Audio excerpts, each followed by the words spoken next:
floor has been torn out from under the American people. People are losing their jobs, their homes, their pensions, 401ks. But I know from my personal life, sometimes something really bad has to happen before something really good can happen. It's when you get that bad diagnosis. It's when you get dumped or fired or fail that test that you have to look at yourself and figure out, what am I going to do now? And we're at that moment. The floor has been torn out from under us, but sometimes a breakdown can lead to a breakthrough. The question is, how do we fly? The reason we were falling was because for at least the past 30 years, we've had an economic model in this country that was by definition not sustainable. It was going to have to come to an end. What was that model? Three features of it.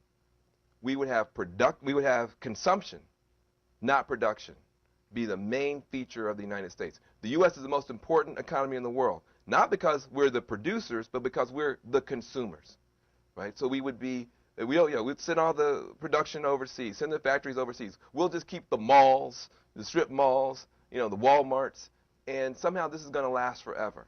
So that was the number one problem. Number two, the idea that we could run the economy forever based on debt and not smart savings and thrift like our grandparents.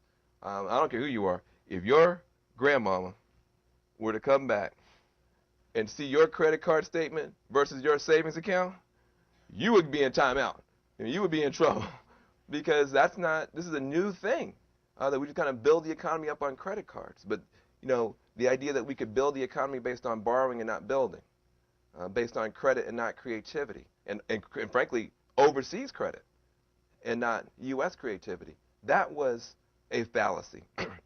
And then lastly, the idea that we could run the economy based on environmental destruction, not environmental restoration. That defines the economy that just collapsed. Consumption-based, debt-based, environmentally destructive and heedless. That is the economy that just collapsed. But its reverse is the economy that we now get to build. That is the green-collar economy, based on production, based on thrift, and based on environmental restoration. We now have to figure out, what are we going to build here in this country to power our way through this recession and to have a real recovery. And the one thing that we can produce is clean energy. We have a Saudi Arabia of wind energy in this country. We have a Saudi Arabia of solar energy in this country. The challenge for the next 10 years is to connect our clean energy power centers to our population centers. And so those of us in this room now have to deliver on the promise. And delivering on the promise means we have to find a new locomotive for the U.S. economy, a new cornerstone for the U.S. economy. We cannot continue trying to build the U.S. economy up on credit cards. We've got to build it on solar panels, on wind turbines, on retrofitting and weatherizing millions of buildings, on water conservation, on all those things that are productive. And the last thing I'll say is this. Somehow we got confused, and I don't know who was responsible. If it was you, raise your hand so we can boo you.